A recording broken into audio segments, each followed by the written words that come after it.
வணக்கம். இலங்கை செய்திகளுடன் நான் ரோஷன். விரிவான செய்திகளுக்கு முன் தலைப்புச் செய்திகள். பாதுகாப்பு பிரதியமைச்சர் அருண் ஜெயசூரியவுக்கு எதிராக எதிர்க்கட்சிகள் சமர்ப்பித்த நம்பிக்கையில்லா பிரேரணையை ஏற்க முடியாது. சபாநாயகர் அறிவிப்பு. புதிய பயங்கரவாத எதிர்ப்பு சட்டமூலத்தின் இறுதி வரைவு அடுத்த வாரம் நீதி மற்றும் தேசிய ஒருமைப்பாட்டு அமைச்சர் ஹர்சன நாணயக்காரவிடம் ஒப்படைப்பு. நேபாளத்தில் வெடித்துள்ள வன்முறை சம்பவங்களில் இலங்கையர்கள் எவரும் பாதிக்கப்படவில்லை என்று இலங்கை வெளிவிவகார அமைச்சகம் உறுதி. ஆட்சி மாற்ற சூழல் தொடர்பாக எச்சரிக்கை தகவலை வெளியிட்டுள்ள முன்னாள் ஜனாதிபதி ரணில் விக்ரமசிங்க. தொடர்வது விரிவான செய்திகள். பாதுகாப்பு பிரதியமைச்சர் ஓய்வு பெற்ற மேஜர் ஜெனரல் அருண் ஜெயசேகரவுக்கு எதிராக எதிர்க்கட்சிகள் சமர்ப்பித்த நம்பிக்கையில்லா பிரேரணையை ஏற்க முடியாது என்று சபாநாயகர் நாடாளுமன்றத்தில் அறிவித்துள்ளார். அரசியலமைப்பின் விதிகளுக்கு ஏற்ப குறித்த பிரேரணை உரிய முறையில் சமர்ப்பிக்கப்படாததாலும் அது பொருந்தாததாலும் தன்னால் ஏற்றுக்கொள்ள முடியாது என்று சபாநாயகர் தெரிவித்துள்ளார். இதன்போது நாடாளுமன்ற உறுப்பினர் காயந்த கருணாதிலக சட்டமா அதிபர் மற்றும் செயலகம் வழங்கிய அறிக்கையினை சபையில் வாசிக்குமாறு கூறினார். அதே சமயம் எதிர்க்கட்சித் தலைவர் சஜித் பிரேமதாசவும் தனது கருத்தை வெளியிட வாய்ப்பு கோரிய போது இது விவாத பொருள் அல்ல என்று சபாநாயகர் தெரிவித்திருந்தார். இதனையடுத்து சபையில் சில மணி நேரம் பரபரப்பு நிலவி இருந்தது. பின்னர் அறிவிப்பை கவனமாக படிக்குமாறு எதிர்க்கட்சித் தலைவரிடம் சபாநாயகர் அறிவுறுத்தினார். எதிர்க்கட்சிகள் சமர்ப்பித்திருந்த இந்த நம்பிக்கையில்லா பிரேரணை கடந்த ஆகஸ்ட் மாதம் 12ஆம் தேதி சபாநாயகரிடம் கையளிக்கப்பட்டது. அதனை பற்றி தனது முடிவினை பின்னர் அறிவிப்பதாக சபாநாயகர் ஆகஸ்ட் 19ஆம் தேதி தெரிவித்திருந்தார். இதேவேளை குறித்த முடிவை இன்று சபாநாயகர் நாடாளுமன்றத்தில் முன்வைத்த பின்னர் எதிர்க்கட்சியின் ஜனநாயக உரிமைகளை பாதுகாக்க நடவடிக்கை எடுக்காவிட்டால் சபாநாயகருக்கு எதிராகவும் நம்பிக்கையில்லா பிரேரணையை கொண்டு வருவதற்கு நடவடிக்கை எடுக்கப்பட உள்ளதாக ஐக்கிய மக்கள் சக்தியின் பொதுச் செயலாளர் நாடாளுமன்ற உறுப்பினர் ரஞ்சித் மத்தம பண்டார தெரிவித்தார். எனினும் எதிர்க்கு பதிலளித்த அமைச்சர் பிமல் ரத்நாயக்க சபாநாயகருக்கு எதிரான நம்பிக்கையில்லா பிரேரணை மூலம் எதிர்க்கட்சி ஒருபோதும் சபாநாயகரை தோற்கடிக்க முடியாது என்று தெரிவித்தார். பிரதியமைச்சர்களுக்கு எதிராகவும் அவநம்பிக்கை பிரேரணை கொண்டுவர முடியும் என்று எதிர்க்கட்சித் தலைவர் சஜித் பிரேமதாச தெரிவித்துள்ளார். பிரதியமைச்சர் அருண் ஜெயசேகரவுக்கு எதிராக 32 எதிர்க்கட்சி நாடாளுமன்ற உறுப்பினர்கள் சமர்ப்பித்திருந்த அவநம்பிக்கை தீர்மானத்தினை சபாநாயகர் நிராகரித்ததை தொடர்ந்து அவர் இந்த கருத்தினை முன்வைத்திருந்தார். சஜித் பிரேமதாச மேலும் விளக்கம் அளித்த போது எர்ஸ்கைன் மேவோ மற்றும் கவுல் மற்றும் ஷக்தர் போன்ற நாடாளுமன்ற மரபுகளில் நிர்வாகத்தில் பங்கு கொள்ளும் பிரதியமைச்சர்களுக்கு எதிராக அவநம்பிக்கை தீர்மானம் கொண்டுவர முடியும் என்று குறிப்பிடப்பட்டுள்ளது. நிலையர் கட்டளைகளில் இது குறித்து நேரடி விதிகள் இல்லை என்பதே அதனை தடுக்க காரணமாக இருக்க முடியாது.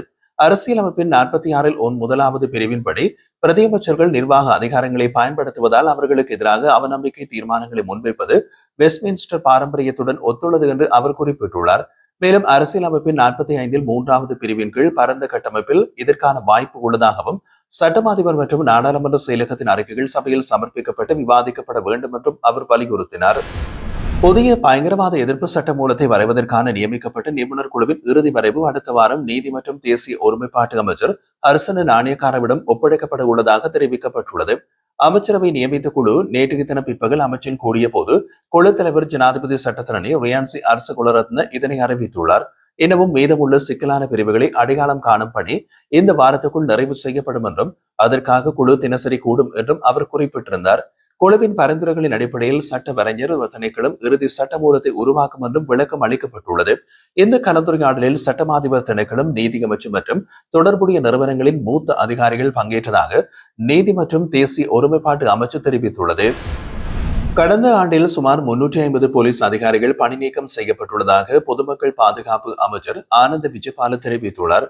போலீஸை அரசியலற்றதாக்கும் நடவடிக்கையின் ஒரு பகுதியாக சட்டவிரோத நடவடிக்கைகளில் ஈடுபட்ட அதிகாரிகள் குழு இவ்வாறு பணி நீக்கம் செய்யப்பட்டுள்ளதாகவும் அவர் குறிப்பிட்டிருந்தார்.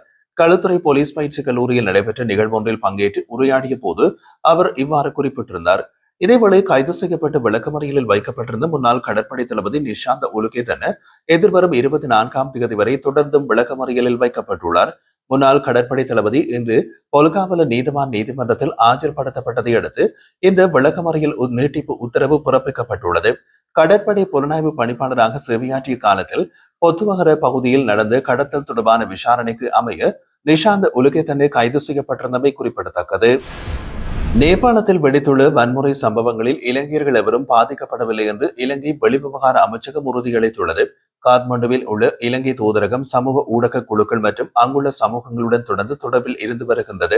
தற்போது நேபாளத்தில் தங்கியிருக்கும் 102 இலங்கையர்களும் பாதுகாப்பாக உள்ளதாகவும் அமைச்சகம் தெரிவித்துள்ளது. தேவையான எந்த ஒரு தருணத்திலும் உதவிகளை வழங்குவதற்கு தூதரகம் எப்போதுமே தயாராக இருப்பதாகவும் கூறப்பட்டுள்ளது.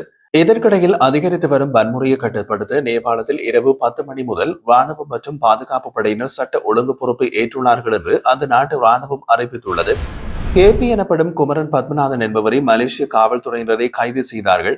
இலங்கைக்கு கொண்டு வரப்படும் வரை அவர் கேபி என்பதே நமக்கு தெரியாது என்று முன்னாள் ராணுவ தளபதி ஃபீல்ட் மார்ஷல் சரத் பொன்சேகா தெரிவித்தார். மலேசியா அதிகாரப்பூர்வமாக இலங்கையை தேடி வரும் நபர் ஒருவர் எங்களிடம் உள்ளார். குழு ஒன்றை அனுப்பினால் ஒப்படைக்கலாம் என்று தெரிவித்தது. இதற்கமைய 4 அடங்கிய சிஐடி குழு அங்கு சென்றது. அவர்கள் கட்டுநாயக்க விமான நிலையம் வந்த பின்னரே கைது செய்யப்பட்டவர் கேபி என்று அறிவிக்கப்பட்டது என்றார். அவர் மேலும் கூறிய போது கோட்டாபய ராஜபக்ச கேபியை வீட்டிற்கு அழைத்து தனிப்பட்ட பேச்சு நடத்தினார். அப்போது கேபி வசம் புலிகளின் பணம் மற்றும் கப்பல்கள் இருந்தன. ஆனால் ஒரு மாதத்திற்கு பிறகு அவர் விடுவிக்கப்பட்டார். அந்த நிதி கப்பல்களுக்கு என்ன ஆனது? அவை அரசின் வசம் கொண்டு வரப்படவில்லை. இதற்கான பொறுப்பை ராஜபக்சர்களை ஏற்க வேண்டும். பொன்சேகா வலியுறுத்தி மேலும் கூறுகையில் கேபியுடன் நேரடியாக கலந்துரையாடியது ராஜபக்சர்களே. எனவே புலிகளின் நிதி மற்றும் சொத்துக்கள் தொடர்பான விளக்கத்தை அவர்களை வழங்க வேண்டும் என்று தெரிவித்துள்ளார்.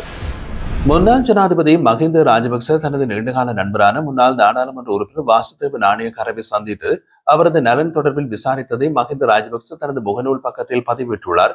அதில் அவர் 1970ஆம் ஆண்டிலிருந்து வாசுதேவ நாணயக்காரவுடன் அரசியலில் இணைந்து செயல்பட்ட அனுபவங்களை நினைவு கூர்ந்துள்ளார். மேலும் 1992இல் காணாமல் போனவர்களுக்கு நீதி கோரி வடக்கு கிழக்கு பிரச்சனைகளை தீர்வு தேடி அரசு நிறுவனங்களை தனியார் மயமாக்குவதை எதிர்த்து கொழும்பிலிருந்து கதிர்காமம் வரை நடைபெற்ற பாத யாத்திரையையும் நினைவுபடுத்தியுள்ளார். அந்த போராட்டத்தில் வாசுதேவ நாணயக்காரவும் பங்கு பெற்றியதாகவும் பயங்கரவாத காலத்தில் காணாமல் போனவர்களின் மனித உரிமைகளுக்காக இருவரும் குரல் கொடுத்ததாகவும் மஹிந்த ராஜபக்ச குறிப்பிட்டுள்ளார். அவரது பதிவில் எங்கள் அரசியல் கருத்துக்கள் வேறுபட்டாலும் எப்போதும் மக்களுக்காக ஒன்றிணைந்து போராடினோம். அன்புள்ள வாசு, உங்களுக்கு நல்ல ஆரோக்கியம் கிடைக்க வேண்டும் என்று விரும்புகிறேன் என்று அதில் தெரிவித்துள்ளார். இலங்கையின் முன்னாள் ஜனாதிபதி ரணில் விக்ரமசிங்கே அமெரிக்காவை சேர்ந்த கூகுள், பேஸ்புக், யூடியூப் போன்ற சமூக ஊடக நிறுவனங்கள் நாடுகளில் ஆட்சி மாற்ற சூழலை உருவாக்கும் ஆற்றல் கொண்டிருப்பது ஆபத்தானது என்று எச்சரித்துள்ளார். இந்த நிலைமையை எளிதாக கருதக்கூடாது என்றும் நேபாளத்தில் நிலவும் சூழ்நிலை தொடர்பாக தனது கவலை வெளியிட்டுள்ளார். அண்மையில் அங்கு இடம்பெற்ற வன்முறைகளை கண்டித்த அவர் நாட்டில் அமைதி மற்றும் நிலைத்தன்மையை மீட்டெடுக்க வேண்டியது அவசியம் என்றும் வலியுறுத்தியுள்ளார்.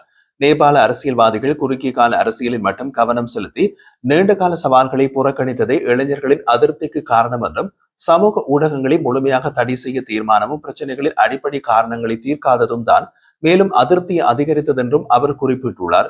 பாராளுமன்ற மற்றும் நீதிமன்ற கட்டடங்கள் எரிக்கப்பட்டது நேபாள ஜனநாயகத்திற்கு மிகப்பெரிய அவமரியாதை என்று கண்டித்திருந்த ரணில் விக்ரமசிங்கே ஆட்சியை கைப்பற்றிய ராணுவம் அமைதியை நிலைநாட்டி அரசியலமைப்பின் அடிப்படையில் தேர்தலை நடத்தும் பொறுப்பு ஏற்க வேண்டும் என்றும் கூறியுள்ளார்.